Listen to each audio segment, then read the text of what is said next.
Hey, you're listening to the wrong podcast. Topics today include Brandon, Trigger, and pregnant pauses. Wrong! What's wrong with you? What's wrong with y'all? What's wrong with you? What's wrong with you people? Wrong! You do have to tolerate it. It's my show. Hi, I'm Tim. I'm here to talk about politics, culture, religion, sports, and anything else you're not allowed to talk about in polite company. Issue number 1! Let's go, Brandon! So there's this meme that's going around among conservatives about Brandon. Everybody's cheering on Brandon. Why is everybody cheering on Brandon, you might ask? Well, cheering on Brandon, it turns out to be a very subtle, clever, funny way of cursing Joe Biden. Let me explain. No, let me sum up. What's that from? Oh, it's from, of course, it's from Princess Bride. All right, so this guy, Brandon, I forgot his last name. Sorry, Brandon. I know it's important to you and your parents, but he wins this NASCAR race. And, well, let me back up. No, let me go further back. At college football games and NASCAR events, particularly in the South, it's become very popular for the crowds to all chant something derogatory towards Joe Biden. And it starts with F and it ends with U, and it actually ends with Biden.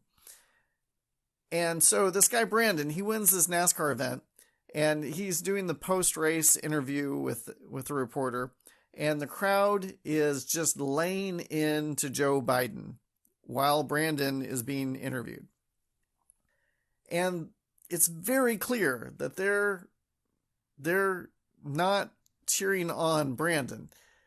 They're acting negatively towards Joe Biden. And the reporter says, "Wow, and you hear all these chants of 'Let's go Brandon.' What's that mean to you?" Wrong! And the guy, what he did is really not relevant to what the rest of the internet did with that. And that's to point out that sometimes the left, the media, has a hard time recognizing reality. They can't state reality when it's contrary to their worldview. And instead of just, ignoring that they were cursing Joe Biden, she twisted it to be something to do with cheering on Brandon. So the right has, used this, and the Babylon Bee had an article. Cargo ships outside Los Angeles have formed the words "Let's go Brandon." And I think they had another one about how parents whose leftist parent wonders how to cheer on their child named Brandon. So if you see people referring to "Let's go Brandon," that's what it's about.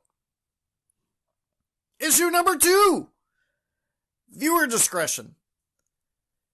So there's this university, Brandeis University. They put out a list, I guess every year, or they update it continuously. I don't know, because it's not a list for me. But they have a list of words that are taboo, that you shouldn't use, that are triggers for other people. And ironically, they have added the phrase "trigger warning" to the list itself. You shouldn't use the phrase "trigger warning" because that might offend or cause trauma for somebody who's been a victim of gun violence. Instead, we should use the word "content warning." And, in principle, I get what they're saying, but if you are inclined to include a trigger warning, you would have it say something like "trigger warning, rape, murder, sexual abuse." And of all those words, I would think the least traumatic of them is the word "trigger." If I'm a victim of violence or of murder or sexual abuse, just saying those words would trigger me. They would cause me to relive my trauma. Much more than the word "trigger" warning me that the rest of the article or the rest of the subject matter is about that thing. And so it seems like the offense is already done regardless of whether or not you call it a trigger warning or a content warning. It's just weird to me. And I was complaining about this on social media, and a friend of mine, she's like, why wouldn't we just change words? It's so easy to change words. What's it hurt you to call it a content warning rather than a trigger warning? And yes, I totally concede the point that we should avoid harming people with our words. We should avoid offense. And it's easy to change our words to not hurt other people. And at some point, language has to function, right? Like, we have to move forward with language. We can't stop every offense that might be provoked by language. And it turns out that trigger warnings really aren't even all that productive. There's been studies on this about, if they're helpful in academic settings or with people in general. And it turns out that they're not. They're really not helping people. If anything, they are harming them. There's this thing called exposure therapy, where if you are afraid of something or something causes a trigger for you, you should have some exposure to it. You should get used to that thing being a part of life. One of my children has had a difficult relationship with another child. Let's call her Margaret. And this has been a big deal for her. And recently she was in a public place and another child was called Margaret, because that's her name. And this caused an issue for my kid, because it brought back her negative feelings about her friend Margaret. And I am not intending for my child to live the rest of her life never hearing the name Margaret. That's not the right thing. I feel bad that she was upset that she heard this name, but also I recognize it as a good thing that she needs to get used to other people being named Margaret. And it's not about her, and it's not about her friend, and it's not about her relationships. This is just a name that people will have.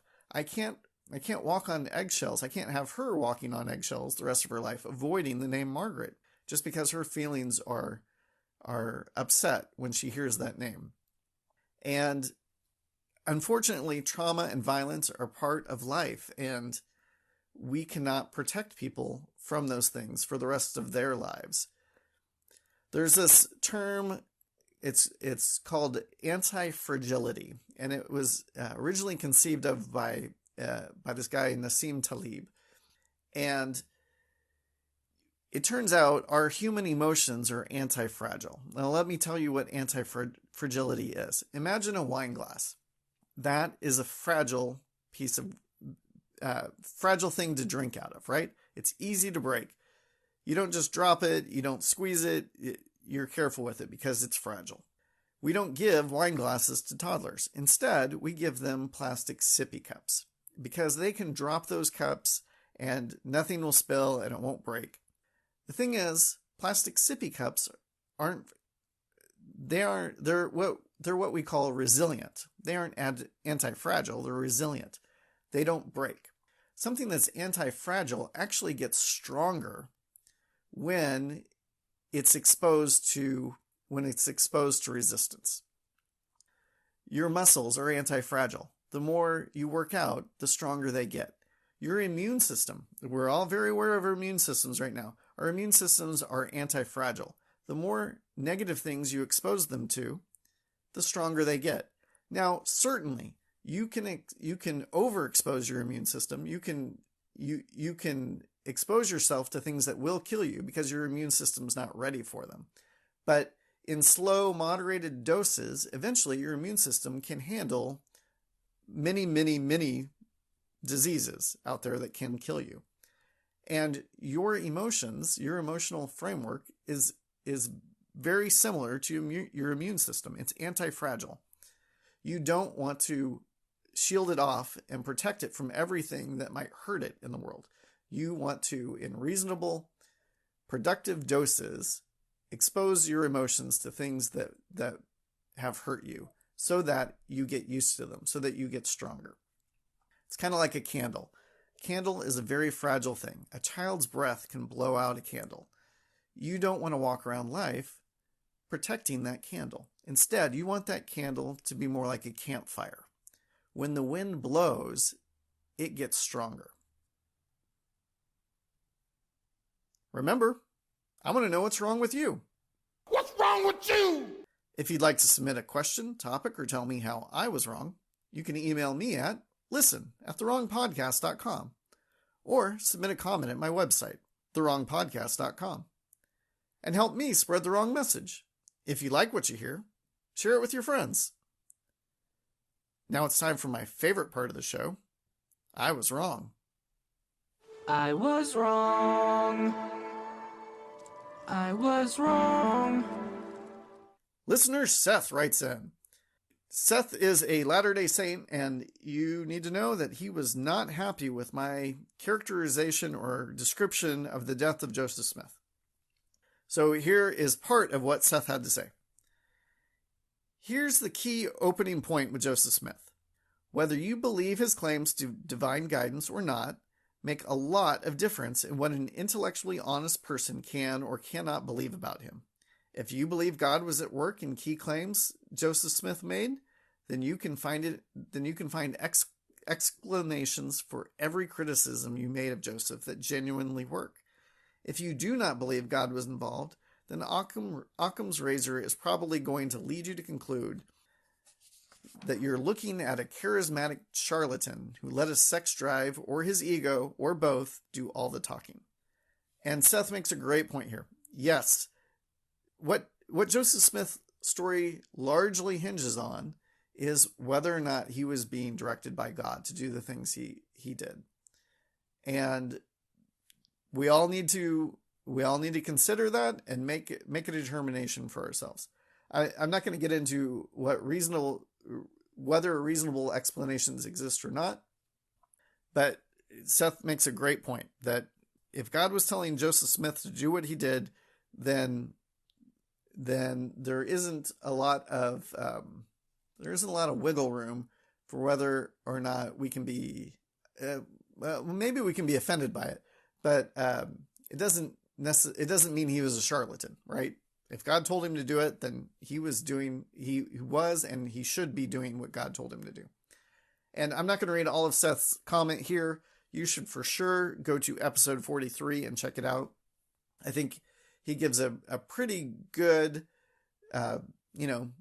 answer for how Latter-day Saints answer these things about Joseph Smith's life when they're aware of them. It'll be interesting for you to see what Seth has to say. I encourage you to read what Seth had to say. And part of what Seth objected to was whether or not I was setting Joseph Smith up as a martyr. And I just want to be, if I was dismissing his case as a martyr. And I'll be clear, yes, Joseph Smith was a martyr.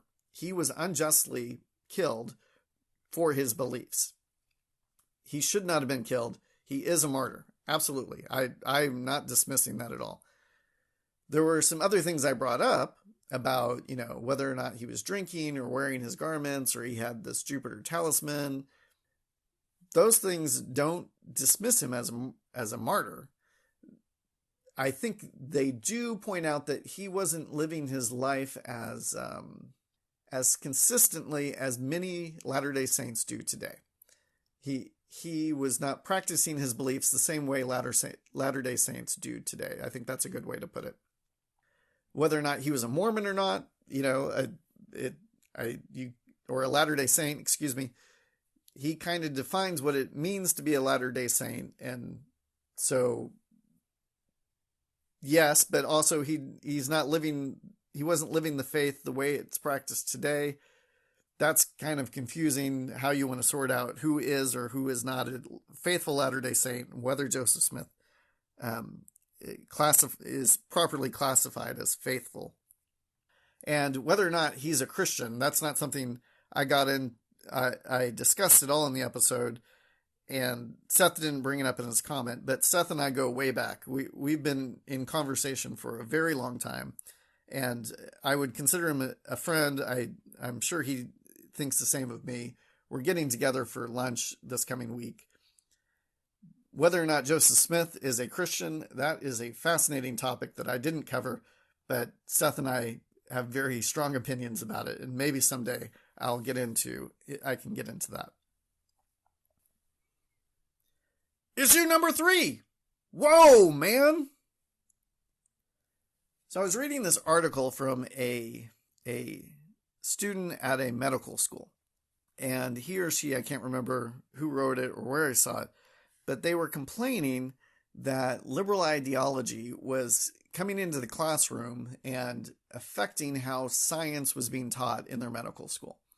And one of the examples they gave was how a teacher was talking and he stopped himself, and it was he'd been talking about pregnancy, and it was like 20 or 30 minutes after he said something about pregnant women, and he stopped himself and he said, "I'm sorry, I need to stop and apologize.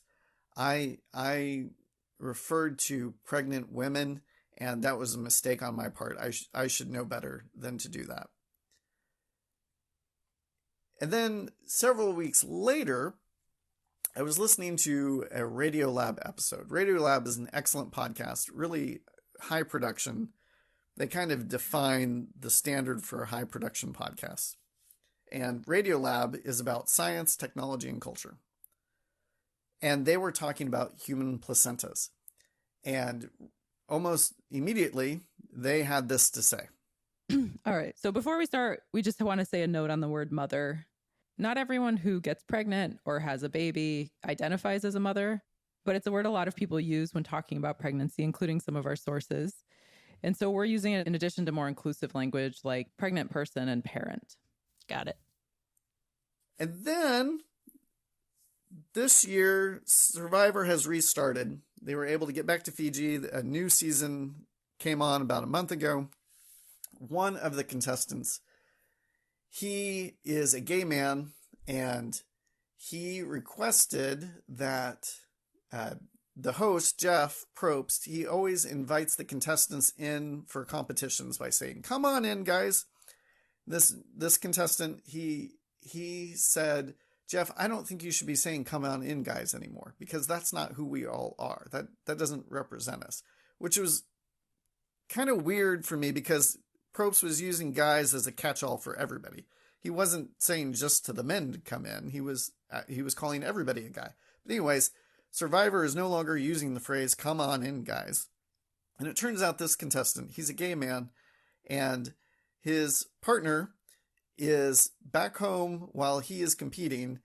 His partner is pregnant with a baby, and he says he's married to a gay man, but his partner is pregnant. So it turns out he's married to a woman who identifies as a gay man, which means that even though he identifies as gay, he's actually in a straight relationship, the complicated way. And clearly, all these 3 examples, what they have to do with is this dilemma that people are facing about the transgender movement. Transgender people are here, and I accept that there are people in the world who feel like their gender doesn't match their sex. And in addition, they find psychological relief in living out the gender they feel rather than the sex that they have. And I know they exist, and I feel great compassion for them. I don't think they're sexual perverts. I think they've got a real dysmorphia, and I think that they need to be respected and protected however we can in reasonable ways to live full, vibrant human lives. I don't want them harassed. I don't bring up this topic to harass them. And they're forcing us to wrestle with language in really weird ways. Now, let me just differentiate some things. There is a difference between sex and gender, and we often conflate the two. We assume one is the other. And I'm gonna help separate them for you a little bit so we can explore where the hard lines are. So, gender is a good way to think about gender is masculinity and femininity. What it means to be masculine and feminine is variable based on the culture you live in, the culture and time you live in. In Scotland, men wear skirts. They're called kilts. In most of the rest of the Western world, they don't wear anything that resembles that shape. Does that mean that Scotch are feminine? No, they're living out masculinity when they wear kilts in their culture and their context. Thomas Jefferson. Just picture what Thomas Jefferson looks like in your head. This is going to be a perfect example for you. He was wearing a wig and a frilly shirt and tights and leather shoes with a big buckle on them, right? Like, that doesn't sound like something a man would wear, but in his time and place, that was the masculine form of dress. It isn't the masculine form of dress now. Does that mean that Thomas Jefferson was feminine? No, it just means masculinity was defined differently for him. That's what gender is. Sex is what we refer to as male and female. And male and female goes much deeper than our genitalia. It goes much deeper than how we represent ourselves or whether or not we shave our beards or grow our hair long. It has to do with our chromosomes. It's in our DNA. And it's not just one body part or a couple body parts that make us male or female. It's actually in every cell of our body. It goes all the way down. It can't get any deeper. Our sex is integral to our bodies. It can't be separated from our gender identity or our gender expression or how we dress. So, with those two, separating those two things, sex and gender, what do we do with the words man and woman? Does the word man represent somebody's gender or their sex?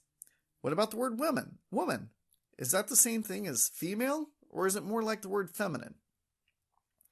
And we are in a tussle over those words, man and woman. Suddenly, words we felt very secure in knowing what they meant and how they were different and what they meant for what it means to be human, there's this complexity to it. And Planned Parenthood, of all places, got in some trouble in the last couple of weeks because they took a quote from Ruth Bader Ginsburg on the anniversary of her death. And they posted it on social media. But they removed every instance of the word woman from this quote from Ruth Bader Ginsburg. And what you need to know about RBG was that she was fighting for the legal rights of women. She wasn't fighting for for the rights of people. She was specifically saying, hey, women are being excluded and rights need to apply to them specifically because they are women and they are different than men. Women don't represent all people. They represent women, and laws need to represent them. So this quote that Planned Parenthood cut up, and they eventually admitted that it was wrong and were willing of them to do this. They said, the decision whether or not to bear a child is central to a person's life, to their well-being and dignity. When the government controls that decision for people, they are being treated as less than fully adult humans responsible for their own choices. And this kind of makes a mockery of what RBG was getting at with that quote. It was specifically about women and about their ability to get pregnant and what should happen to to female bodies, not male bodies when they're pregnant. It's about female bodies. The Lancet Medical Journal, also in about the same time, they posted this thing about bodies with vaginas. And, it seems like it's just too bad that we don't have a word for bodies with vaginas that describe them without referring to their genitalia. Like, it would be so convenient if we had another way, maybe like, the word women. And this is a medical journal describing women. and they've chosen to use the word bodies with vaginas. Other examples of this kind of thing, somebody referred to pregnant, lactating, and postpartum individuals, and individuals with the intent to become pregnant, instead of pregnant women. But it seems like a long, hard way to describe pregnant women, so that we don't offend somebody who thinks that or feels that they are male, even though they are a pregnant woman. The number of people that this is protecting is really, really small, and whether or not it's even protecting them is a different question. I just saw a medical publication refer to women as people without prostates. What? There's this meme that I saw, and it had this to say: there are lesbians who like men. There are lesbians who are men. There are lesbians who are straight. There are lesbians who are bisexual. There are all of this and more. And again, it's just too bad that we don't have a word that could maybe describe women who are sexually attracted to other women. It'd be so convenient if we had a word to describe that, but I guess we can't use the word lesbian to explain that that's what we're talking about. That meme kind of reminds me, every man will remember that when he was a teenage boy, some other teenage boy joked about how they were lesbians. They were a lesbian trapped in a man's body, and this would be their excuse for going into the women's locker room or whatever. And it's become it's gone from a teenage joke to something somebody is seriously saying about how we use language and how we refer to sex and gender. I didn't know how to fit this in, but it seemed to go in this discussion. Justin Trudeau, he's the Prime Minister of Canada. He sent out this thing expressing solidarity for women who are victims of violence, specifically murder. And in that, he referred to the 2SLGBTQIA+ community. And it seems like sexual identity is in a game of chicken with the alphabet at this point. 2SLGBTQIA+? Like, what? All right, I'm going to tell you what all those letters mean.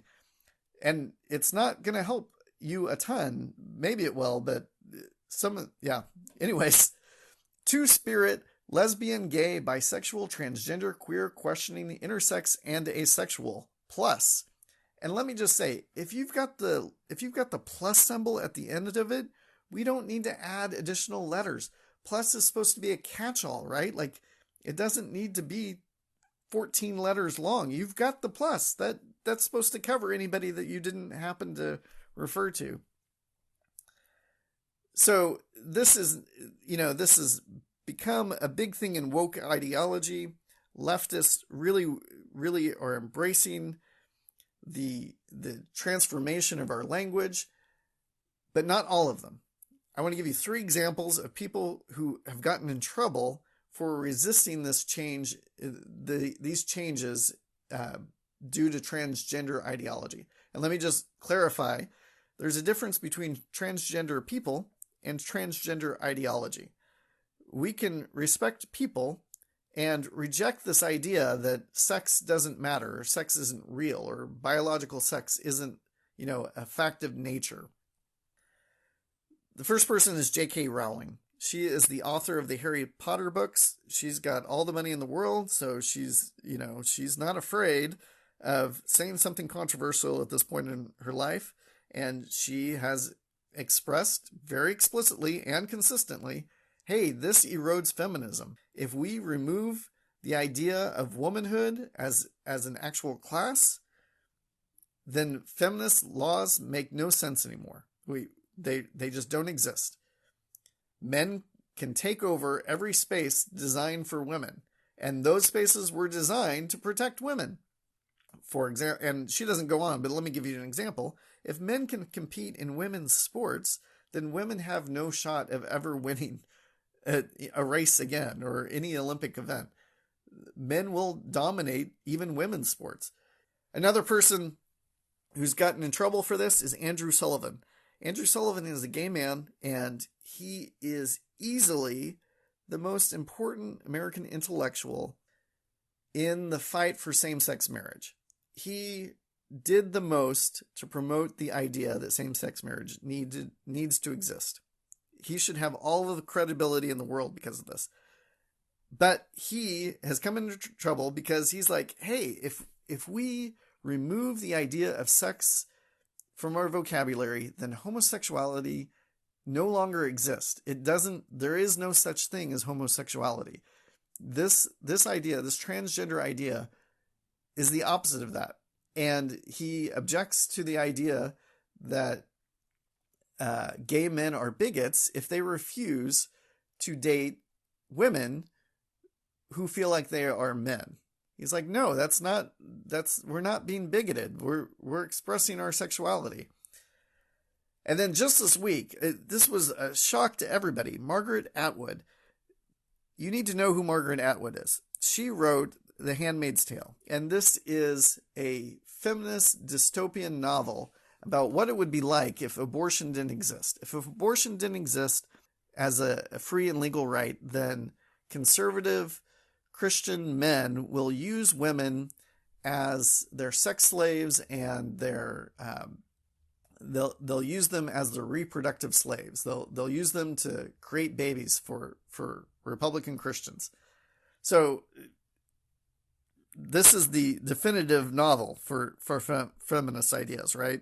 And she retweeted an article from another author decrying the lack of the word woman and how the word woman was being canceled and being removed. And people were like, how could you do this of all people? How could you betray us, Margaret? And there's a term that's become somewhat of a slur, and it's called a TERF. It's a trans reactionary feminist. And this is a feminist who believes in the idea of womanhood. And people are calling Margaret Atwood and J.K. Rowling TERFs now. And to some degree, they're embracing that idea, but rejecting the slander of it. Now, why is this happening? Why are words becoming so flexible? Like, why are people so insistent that our words be flexible? Well, part of the idea is that if our words are loose, then it's easy to make changes. And we don't like the current system. We think that grouping people, I should say not we, but some people believe that the idea of grouping people up into these two categories of male and female, that's false. It's not true. That those categories shouldn't exist, regardless of what science or nature say. They don't exist. And therefore, we're no longer going to acknowledge them in our words. Let me play this clip from On the Media. They were discussing the ideas of philosopher Richard Rorty. His whole thing was that the way history moved forward was that people, they don't just change laws or tweak this or that idea. Their beliefs and behaviors have to change at a really deep, fundamental level. They're assumptions that they hold without even being able to articulate them often. And those assumptions, when those assumptions change, we can change things that used to be considered quite strange, and those can just become normal, or vice versa. And the deepest social norms, the assumptions that we carry around that we don't even always think about consciously, for him, he referred to those as vocabularies. Assumptions on which we build our view of ourselves and our nation. Our behavior, everything. They're so core to us that we don't even articulate them. And so when we hear norms, we think like etiquette or politesse or whatever, but it's really much deeper than that. Yeah, but right now we're all really worried about, the new normal. How did we get down here so fast? And how do we climb out and reach for a less rageful, less ugly vocabulary, as you'd say? Yeah. And then they go on to say, and it's a chicken and egg thing, I should acknowledge. In order to change the society, you have to change the vocabulary. In order to change the vocabulary, you have to change the society. So if we change the vocabulary, we can change society.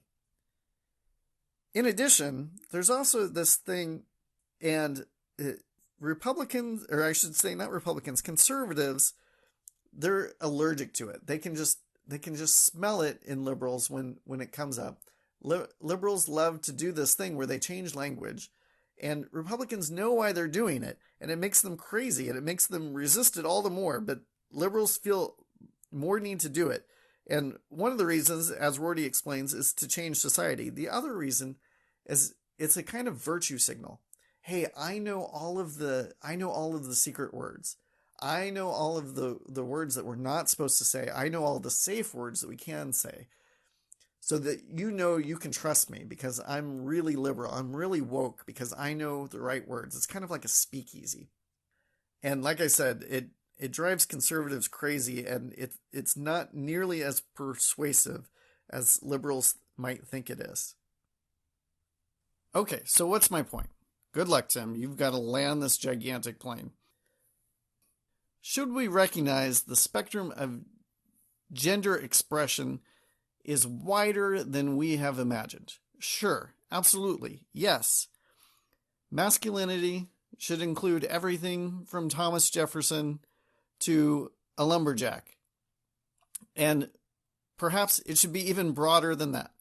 Femininity should be everything from Billie Jean King to Barbie doll, and probably broader than that. Does that mean that sex is not a binary? Does that mean there aren't exceptions to the sexual rule? Yes and no. There are exceptions, but the exceptions don't prove the rules. Just because there's an exception doesn't mean that the category is wrong. It means that there are exceptions. And with those exceptions, you can do a DNA test. You can identify whether they are male or female. Because there's ambiguity doesn't mean that there isn't also fact involved. There are individuals who are XXY. Those individuals are male. They have a Y chromosome. They also have an extra X chromosome. But if you have a Y chromosome, you are male. Recently, the Assistant Secretary to Health and Human Services was named a 4-star general. It's a transgender woman, somebody who was born a male, identifies as a woman.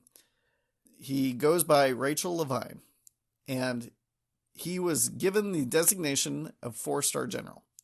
And the Biden administration said, this is the first female to achieve this rank in the United States history. And this is a false statement. It is not a great achievement for all females that Rachel Levine was appointed 4-star general. This was a male who achieved that rank and is taking credit for being the first female. This is not right. This is not an honor that is due to Rachel Levine. It is an honor. I'm not tremendous that a transgendered woman has achieved the rank of 4-star general. That's a big accomplishment. That has never happened in the United States history. You can't take that credit away from the first actual female who achieved the rank. Rachel Levine is not a female. Rachel Levine is a male. And this has consequences beyond just who gets credit for being the greatest female of all time. There are real health questions, and that's the thing that boggles my mind about the Rachel Levine thing. Health and science are facts. These aren't cultural constructs. If you get somebody's sex wrong, it can have dire health consequences. There are cases where a transgender woman, a male, went into the hospital and didn't tell them that he was male. Or reverse, a transgender man didn't tell them that she was female, and they didn't check for the right thing, and that person died because there are consequences to whether or not you were male or female. And identifying or wishing you were one or the other doesn't make it real, doesn't make it happen. One place where there needs to be more study is on the right kind of doses between male and females when giving medication. And to just assume that they're both the same is wrong. There are differences between male and female, real biological differences, and they have to be accounted for, and we can't wish them away because there are exceptions or because it helps people feel better. Sometimes facts are facts. Sometimes sex is sex. Sometimes genetics are genetics, and sometimes male is male and female is female. But I could be wrong. If you think I am, let me know, and let me know why. I had fun, and I hope you did too. Bye-bye.